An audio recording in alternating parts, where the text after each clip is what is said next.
आप सभी को एक बार फिर से मेरा प्यार भरा नमस्कार। तो हम पढ़ रहे हैं क्षेत्रफल और परिमाप। पिछले क्लास में हमने त्रिभुज के बारे में पूरा पढ़ लिया है। आज हम चतुर्भुज स्टार्ट करेंगे। तो चलिए सीधा शुरुआत करते हैं। आज हम आयत और वर्ग के बारे में पढ़ेंगे। ये दोनों बहुत इंपॉर्टेंट हैं क्योंकि काफ़ी क्वेश्चन दोनों से पूछे जाते हैं। ठीक है, तो आइए देखते हैं कि ये होते क्या है दोनों चीज़। पहले हम देखेंगे आयत। ठीक है, आयत क्या होता है? बचपन से हमने ये चीज़ भी पढ़ा हुआ है। आयत मतलब जिसकी आमने सामने की भुजाएं जो है बराबर होती हैं। ठीक है, इंग्लिश में इसको रेक्टेंगल बोलते हैं। अगर ये बी है, ठीक है, ये चौड़ाई होता है जिसको इंग्लिश में ब्रेड बोलते हैं, इसलिए हम इसको बी ले लेते हैं। तो ये भी बी होगा। ठीक है, ये लेंथ है इसलिए इसको एल ले लेते हैं, तो ये सामने वाला भी एल होगा। ठीक है, तब इसके फॉर्मूले क्या क्या होंगे? तो इसके अगर हम क्षेत्रफल के बारे में बात करें तो क्षेत्रफल इक्वल टू होता है लंबाई गुणा चौड़ाई या फिर लेंथ इनटू ब्रेथ। ठीक है, अगर हम इसके परिमाप के बारे में बात करें, ठीक है, परिमाप मतलब पूरा जो भी इसकी साइड्स हैं उस सब का सम। ठीक है, तो परिमाप की बात करें तो 2 लेंथ प्लस ब्रेथ। ठीक है, ये होता है। और इसका क्या होता है फॉर्मूला? यही दो चीज़ें इसमें पूछी जाती हैं। ठीक है, और दूसरा हम बात करते हैं वर्ग के बारे में। ठीक है, इसको इंग्लिश में स्क्वायर बोलते हैं। ठीक है, ये कैसा होता है? इसके सारे साइड्स इसको इक्वल होते हैं। ये ए है तो ये भी ए होगा, ये भी ए होगा, ये भी होगा। ठीक है, अच्छा, इसमें एक और चीज़ है, विकर्ण, डायगोनल। ठीक है, ये इसको हम डी से डिनोट करते हैं। तो अगर इसके विकर्ण की बात करें तो विकर्ण का क्या होगा फॉर्मूला? ये देखिए, ये क्या बन रहा है हम लोग का? त्रिभुज बन रहा है। ठीक है, अगर इसको देखें ये, ठीक है, ये त्रिभुज बन रहा है। और आयत में क्या होता है?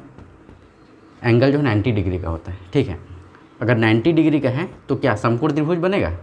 ठीक है, तो समकोण त्रिभुज में हम क्या करते हैं? पाइथागोरस थ्योरम हम यूज़ कर सकते हैं। तो विकर्ण मतलब डी स्क्वायर इक्वल टू क्या लिख सकते हैं हम? एल का स्क्वायर प्लस बी का स्क्वायर। ठीक है, अगर ओनली डी हम निकालें तो L square plus B square under root में रहेगा ये। ठीक है, ये इसका डायगोनल होगा। उसी प्रकार वर्ग की क्षेत्रफल की हम बात करें तो इसका क्षेत्रफल क्या होगा? जैसे आयत का क्या होता है? लंबाई गुणा चौड़ाई, तो इसका लंबाई भी ये है, चौड़ाई भी ये है, तो A into A equal to A square. ठीक है, अगर हम परिमाप की बात करें तो साइड का पूरा सम होता है। ठीक है, तो इसका क्या है? साइड ए ए ए ए चारों को ऐड करेंगे तो कितना हो जाएगा? 4a हो जाएगा। ठीक है, अगर विकर्ण की बात करें, विकर्ण डी स्क्वायर कितना होगा?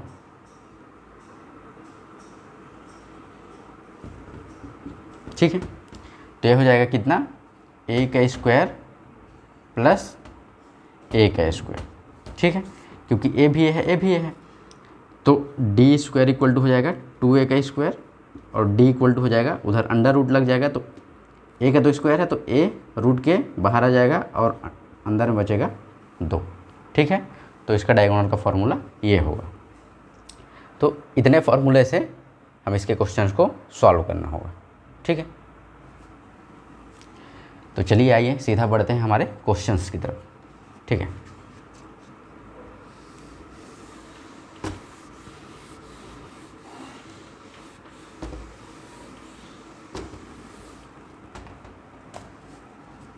हमारा पहला क्वेश्चन क्या बोलता है? पहला क्वेश्चन बोलता है एक आयत की एक भुजा 16 सेंटीमीटर लंबी है तथा इसके विकर्ण की लंबाई 20 सेंटीमीटर है, तो आयत का क्षेत्रफल ज्ञात कीजिए। ठीक है, क्वेश्चन में क्या दिया है? आयत की एक भुजा, आयत की एक भुजा बराबर दे दिया है 16 सेंटीमीटर। ठीक है, और इसके विकर्ण की लंबाई, विकर्ण मतलब डायगोनल, इक्वल टू दे दिया है कितना? 20 सेंटीमीटर। ठीक है, तो हमें इसका क्षेत्रफल ज्ञात करना है, एरिया ज्ञात करना है। ठीक है, क्षेत्रफल कितना होगा? आइए इसको सॉल्व करते हैं। सबसे पहले हम देखते हैं, क्वेश्चन को पूरा समझना होता है, क्या क्या चीज़ें दी हुई हैं, डायग्राम बना के देखते हैं। ठीक है, क्या दिया है, एक भुजा मान लेते हैं ये 16 सेंटीमीटर का दिया है। ठीक है, विकर्ण ये दे दिया है 20 सेंटीमीटर। ठीक है, तो सबसे पहले क्षेत्रफल क्या होता है, आयत का लंबाई गुणा चौड़ाई, हमें ये वैल्यू निकालना होगा, तब जाके दोनों को इंटू करेंगे तो आंसर आएगा। ठीक है, तो ये तो हो गया, पाइथागोरस प्रमेय यूज़ करना पड़ेगा, सीधा देखने से पता चल रहा है। ठीक है, तो विकर्ण का हम फॉर्मूला पढ़े ही थे, क्या होता है आयत का विकर्ण, d equal to under root L का स्क्वायर प्लस ब्रेथ का स्क्वायर। ठीक है, तो यहाँ पे तो 20 दे ही दिया है d। ठीक है, या फिर इसके एक टर्म पहले करते हैं, डी स्क्वायर इक्वल टू कितना होता है, L square plus B square, तब जाके स्क्वायर उधर जाते हैं तो क्या होता है, रूट हो जाता है, तो यहाँ से बनाएंगे। ठीक है, तो डी का वैल्यू कितना दे दिया है, 20 का square equal to L, length हमें कितना दे दिया है 16, ये ब्रेथ हमें निकालना है। ठीक है, चौड़ाई 6 टाइप दिख रहा है, इसको लिख देते हैं, ये बी है। ठीक है, 16 नहीं है, मतलब सॉरी 6 नहीं है, तो 20 का स्क्वायर कितना होता है 400, 16 का 256 प्लस बी का स्क्वायर, तो ये इधर आ जाएगा 400 माइनस 256 इक्वल टू बी का स्क्वायर, तो कितना होगा ये, 10 में से 6 जाएगा बचेगा 4, ये 9 में से 5 जाएगा 4, ये 3 हो जाएगा तो 1 इक्वल टू बी का स्क्वायर, मतलब b इक्वल टू कितना होगा अंडर रूट 144, मतलब b इक्वल टू कितना होगा 12। ठीक है, ऐसे हम इसका ब्रेथ निकाल लेंगे, ये हो गया 12। अब सीधा एरिया निकाल लेते हैं, क्षेत्रफल इक्वल टू कितना होगा, लेंथ कितना हो गया हमारा 16, ब्रेथ कितना आ गया 12, तो कितना हो जाएगा ये 12 छक्के 72 की 2 आया 7, 12 एकम 12, 12 और 7 19, इतना सेंटीमीटर स्क्वायर इसका क्या होगा, एरिया होगा। ठीक है, ये हमारा आंसर होगा, तो ऐसे ये सॉल्व होगा। ठीक, चलते हैं नेक्स्ट क्वेश्चन की तरफ।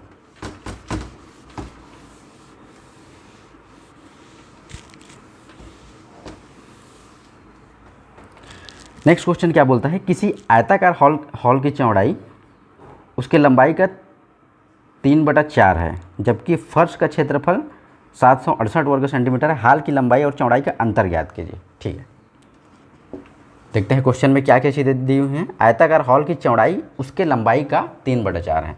ठीक है, हॉल, अभी आयत पढ़ रहे हैं तो समझ जाना है कि आयत है। ठीक है, मैं सीधा डायरेक्ट शॉर्टकट में लिख रहा हूँ, हॉल की लंबाई हॉल की चौड़ाई दिया है, सॉरी चौड़ाई बराबर क्या दिया है, लंबाई का 3/4, लंबाई का 3/4, और क्या दिया है, क्षेत्रफल फर्श का, क्षेत्रफल इक्वल है 768। ठीक है, हमें क्या निकालना है, लंबाई और चौड़ाई का अंतर, लंबाई और चौड़ाई का अंतर कितना होगा। ठीक है, आइए इसको सॉल्व करते हैं। देखिए, सबसे पहले क्वेश्चन को बस समझना होता है, बाकी चीज़ें समझ में आ जाती हैं। ठीक है, हॉल की चौड़ाई, मतलब चौड़ाई को हम किससे डिनोट करते हैं, ब्रेथ से। ठीक है, लंबाई को एल से, तो इसको लिख देते हैं बी इक्वल टू क्या है, लंबाई का मतलब एल इंटू 3/4 दिया है। ठीक है, अब क्या दिया है, फर्श का क्षेत्रफल, क्षेत्रफल क्या होता है हमारा, length into breadth equal to 768।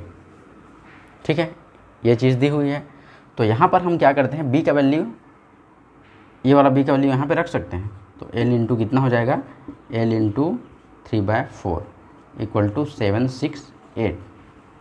ठीक है, तो ये कितना हो जाएगा, एल का स्क्वायर इंटू 3/, सीधा इसको डायरेक्ट उधर भेज देते हैं हम लोग।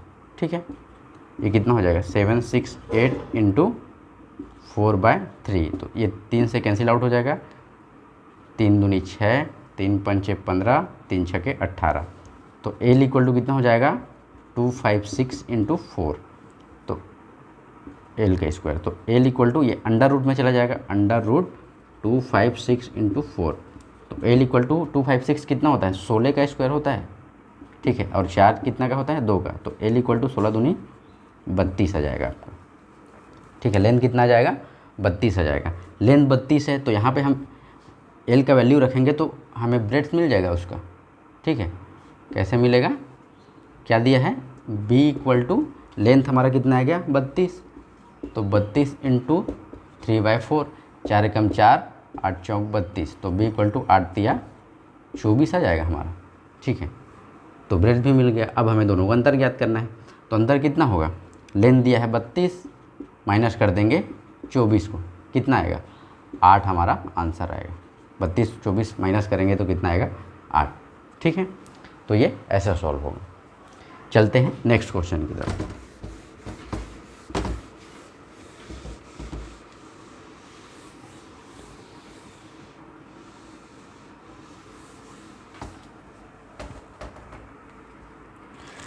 नेक्स्ट क्वेश्चन क्या दिया है, एक आयताकार कालीन का क्षेत्रफल 120 वर्ग मीटर है जबकि इसका परिमाप 46 मीटर है, इसका विकर्ण ज्ञात कीजिए, ठीक। देखते हैं क्वेश्चन में क्या क्या चीज़ें दी हुई हैं। एक आयताकार कालीन का क्षेत्रफल दिया है, क्षेत्रफल दे दिया है कितना 120 वर्ग मीटर, ठीक है, मीटर स्क्वायर, और इसका क्या दे दिया है परिमाप,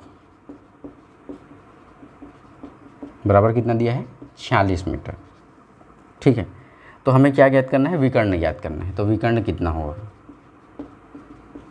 ये हमें निकालना है। तो आइए इसको सॉल्व करते हैं। हम जानते हैं कि आयत का क्षेत्रफल क्या होता है, L into B equal to होता है 120, ये चीज़ दी हुई है हमें क्षेत्रफल। परिमाप दिया है, परिमाप क्या होता है 2 length plus breadth equal to 46, तो यहाँ से 2 एकम 2, 2 दूनी 4, 2 तिया 6, तो L plus B equal to कितना हो जाएगा 23 हो जाएगा। तो यहाँ से हम b को उधर कर देते हैं, उस साइड भेज देते हैं, तो L का वैल्यू हम क्या लिख सकते हैं 23 माइनस बी लिख सकते हैं, ठीक है।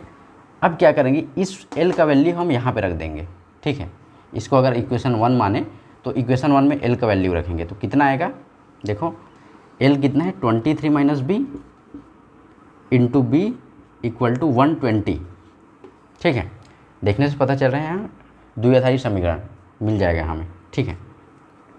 तो b को अगर हम 23 के साथ इंटू करेंगे तो 23b माइनस बी स्क्वायर हो जाएगा इक्वल टू 120, 120 को हम इधर ले आएंगे तो 23b माइनस बी का स्क्वायर माइनस 120, ठीक है। ये हमारा इंग्लिश में क्या बोलते हैं क्वाड्रेटिक इक्वेशन, ठीक है, हम हिंदी में बोलते हैं द्विआधारी समीकरण, ठीक। तो ये मिल गया।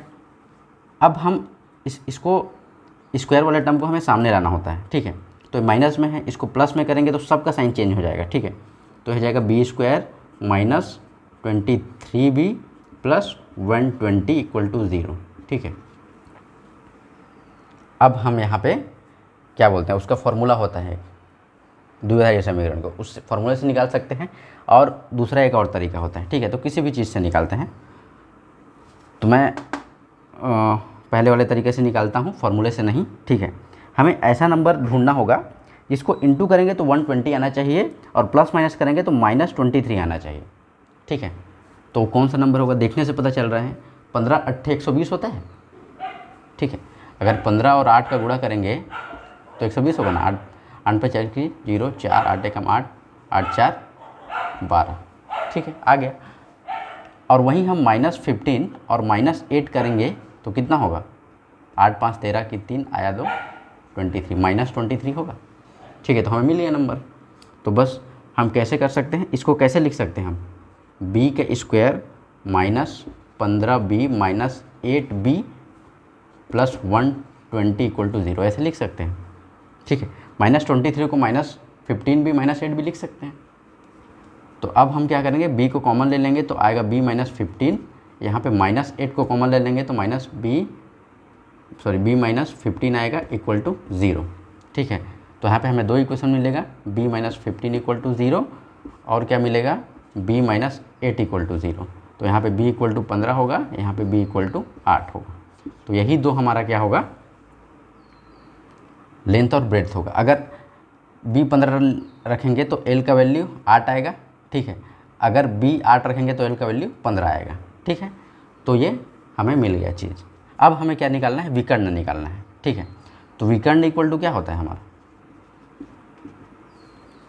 विकर्ण होता है दोनों का स्क्वायर और अंडर रूट, ठीक है।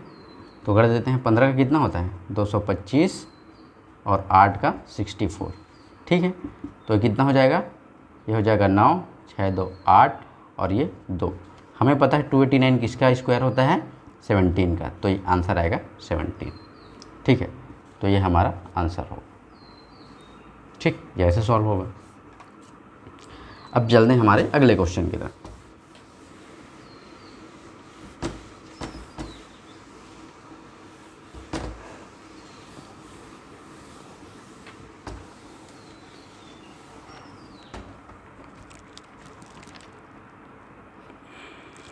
हमारा अगला क्वेश्चन क्या बोलता है,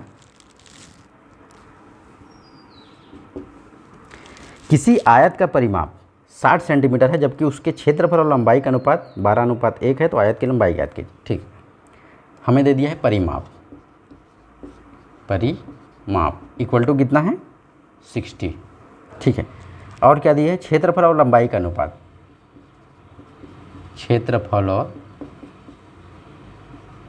लंबाई का अनुपात इक्वल टू दे दिया है 12:1, ठीक है। आयत की लंबाई ज्ञात करना है, हमें क्या ज्ञात करना है, लंबाई कितना होगा, ठीक है। आइए देखते हैं, परिमाप। परिमाप का फार्मूला क्या होता है हमारा, 2l plus B equal to दिया है 60। तो l plus B equal to कितना हो जाएगा 30, 2 से कैंसिल हो जाएगा ये 60, ठीक है। अब हमें क्या दिया है, क्षेत्रफल और लंबाई का अनुपात। क्षेत्रफल क्या होता है l इंटू बी बटे लंबाई l इक्वल टू कितना दिया है 12/1। ये दे दिया है हमें क्वेश्चन में ही। l कैंसिल हो जाएगा तो b इक्वल टू कितना मिल गया, हमें 12 मिल गया। अब b का वैल्यू हम यहाँ पे पुट कर देंगे तो हमें l मिल जाएगा, कितना हो जाएगा l प्लस b का वैल्यू है 12 इक्वल टू 30। तो l इक्वल टू 30 माइनस 12, तो l इक्वल टू 10 में से 2 गया तो 8, ये हो जाएगा 2, 2 में से 1 आया तो 1। लेंथ हमारा कितना हो जाएगा 18 सेंटीमीटर। एक मीटर नहीं दिया है तो जो भी दिया होगा, ठीक है, दिया है क्या, सेंटीमीटर दिया है, ठीक है, 18 सेंटीमीटर हो जाएगा, ठीक। ये हमारा आंसर होगा। ये हो गया आयत का क्वेश्चन ख़त्म। अब देखते हैं वर्ग, ठीक है। इसमें क्या है, फॉर्मूला को याद रखना है, माइंड में फॉर्मूला होना चाहिए, तब जाएगा क्वेश्चन आसानी से बन जाएगा, ठीक है। नेक्स्ट क्वेश्चन क्या है, किसी वर्ग का क्षेत्रफल 256 वर्ग सेंटीमीटर है, ठीक है। उसके विकर्ण का माप ज्ञात कीजिए, ठीक है। वर्ग का क्षेत्रफल दिया है, वर्ग का क्षेत्रफल इक्वल टू कितना दिया है 256 सेंटीमीटर स्क्वायर, ठीक है। ये चीज़ दे दिए हैं। हमें क्या ज्ञात करना है, विकर्ण ज्ञात करना है। विकर्ण इक्वल टू क्या है, ठीक है। कैसे सॉल्व होगा ये, हम जानते हैं वर्ग का क्षेत्रफल क्या होता है, a का स्क्वायर इक्वल टू दे दिया है कितना 256, तो a इक्वल टू कितना होगा 16, ठीक है। क्योंकि ये 16 का स्क्वायर होता है ना 256, तो इसको भेजेंगे अंडर रूट हो जाएगा, फाइनली क्या आएगा 16 आएगा। अब विकर्ण, विकर्ण का क्या फार्मूला होता है हमारा, वर्ग का विकर्ण का हम पढ़े हैं a√2, ठीक है। तो a का वैल्यू पुट कर देंगे, ये हो जाएगा 16√2, ये आंसर होगा। यहाँ पे अगर पॉइंट में आंसर दिया होगा तो यहाँ पे 16 इंटू 1.41 करके देखना होगा, ठीक है। मैं नहीं कर रहा हूँ, आप कर लीजिएगा, क्योंकि अंडर रूट 2 का वैल्यू 1.41 होता है। ऐसे हर चीज़ का वैल्यू होता है, जैसे अंडर रूट 2 का होता है 1.41, अंडर रूट 3 का होता है 1.73, अंडर रूट 5 का वैल्यू कुछ होता है, ठीक है। मेरे को याद नहीं है, लेकिन ये चीज़ याद करना है, मैं भी याद करूँगा, क्योंकि अभी मैं भी चीज़ें पढ़ रहा हूँ, सीख रहा हूँ, ठीक है। तो ये सब चीज़ हमें याद करना होगा, क्योंकि कई बार हमें इसका यूज़ करना पड़ सकता है, ठीक है। तो याद कर लेंगे, ये आपको गूगल में मिल जाएगा, बुक्स में मिल जाएगा, ठीक है। मैं भी याद कर लूँगा। अब देखते हैं अगला क्वेश्चन। दो वर्गों का परिमाप क्रमशः 40 सेंटीमीटर और 32 सेंटीमीटर है, ठीक है। उस वर्ग की परिमाप क्या होगी जिसका क्षेत्रफल इन दो वर्गों के क्षेत्रफल के अंतर के बराबर होगा, ठीक है। क्या दिया है? दो वर्गों का परिमाप दिया है, ठीक है। दो वर्गों का परिमाप इक्वल टू दिया है 40 सेंटीमीटर तथा 32 सेंटीमीटर, ठीक है। उस वर्ग की परिमाप क्या होगी जिसका क्षेत्रफल इन दो वर्गों के क्षेत्रफल के अंतर के बराबर होगा, ठीक है। क्या पूछ रहा है? उस वर्ग का परिमाप क्या होगा जिसका क्षेत्रफल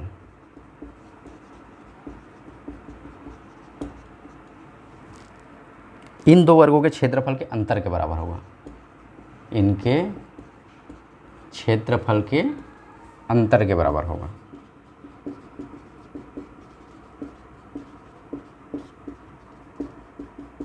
ठीक है। तो ये हमें निकालना है।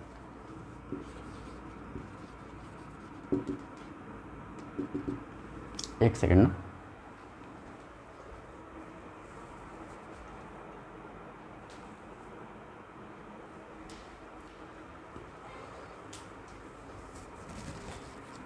ठीक है। तो देखते हैं क्या दिया है। दो वर्गों का परिमाप हम जानते हैं, वर्ग का परिमाप क्या होता है? 4a होता है। तो हम मान लेते हैं पहले का 4a1 इक्वल टू दिया है कितना, इसका वैल्यू a1 मान लेते हैं पहले वाले का, ठीक है। उसका साइड का 40 दिया है, तो a1 इक्वल टू कितना हो जाएगा? 10 हो जाएगा, 4 से कैंसिल आउट हो जाएगा 10 बार में। वहीं दूसरे का दिया है कितना, 4a2 इक्वल टू कितना दिया हुआ है? 32 दिया हुआ है, तो ये 8 हो जाएगा, 8 चौक 32 होता है, ठीक है। ये कितना हो जाएगा? 8 हो जाएगा। तो a1 दिया है 10, a2 दिया है 8, ठीक है। अब उस वर्ग का परिमाप क्या होगा जिसका क्षेत्रफल इन क्षेत्रफलों के अंतर के बराबर होगा, इनके क्षेत्रफलों के, ठीक है। तो यहाँ पे क्या बोल रहा है? जो फाइनल वर्ग की बात कर रहा है उसके क्षेत्रफलों का अंतर बोल रहा है, कितना होगा? इनके क्षेत्रफल के अंतर के बराबर। मतलब 10 का स्क्वायर, वर्ग का क्षेत्रफल क्या होता है? साइड का स्क्वायर हो जाता है, माइनस सेकंड वाले का 8 का स्क्वायर। तो कितना होगा? इसको अब जब सॉल्व करेंगे तो 100 माइनस 64 बराबर कितना होगा? ये 6 हो जाएगा और ये 3 हो जाएगा, 36 होगा, ठीक है। तो जो फाइनल वर्ग है उसका क्या होगा? क्षेत्रफल 36 होगा, ठीक है। मतलब इसका a का स्क्वायर कितना हो रहा है? 36। अगर जो भी वर्ग पूछ रहा है उस फाइनल वाला वर्ग, उसका साइड a माने तो a का स्क्वायर 36, तो a का स्क्वायर कितना हो जाएगा? 6 हो जाएगा। और हमें क्या पूछा है? हाँ, उस वर्ग का परिमाप क्या होगा, ठीक है।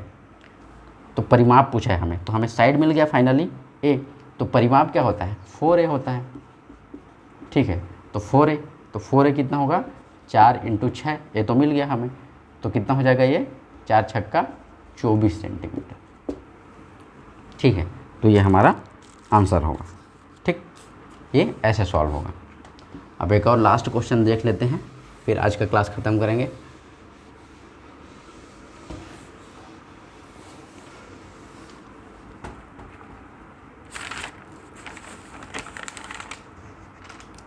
उस वर्ग का क्षेत्रफल ज्ञात करें जिसके विकर्ण की लंबाई 4.8 मीटर है, ठीक है। क्या दिया है? उस वर्ग का क्षेत्रफल ज्ञात करना है। वर्ग का क्षेत्रफल क्या होगा जिसके विकर्ण की लंबाई, जिसके विकर्ण की लंबाई बराबर कितना दिया है? 4.8 मीटर, ठीक है। क्या दे दिया है? विकर्ण की लंबाई। तो वर्ग के विकर्ण की लंबाई क्या होती है? विकर्ण का फॉर्मूला क्या था हमारा? a√2, यही था, ठीक है। तो हमें यहाँ पे क्या दे दिया है? a√2 दे दिया है 4.8, तो a इक्वल टू कितना होगा? 4.8√2। अब हमें क्या बोल रहा है? उसी का क्षेत्रफल निकालना है। तो क्षेत्रफल का फॉर्मूला क्या था? a का स्क्वायर था, ठीक है। तो कितना हो जाएगा क्षेत्रफल इक्वल टू ए वैल्यू दे दिया हमारा 4.8 √2 का स्क्वायर। इसको सॉल्व करेंगे कितना हो जाएगा 4.8 इंटू 4.8 अपॉन √2, इसका स्क्वायर करेंगे तो 2 ही होगा, यहाँ से कैंसिल होएगा, 2 1 कम 2, 2 दूनी 4, 2 चौके 8। तो फाइनली क्या होगा 2.4 इंटू 4.8। तो इसको जब हम करेंगे कितना आएगा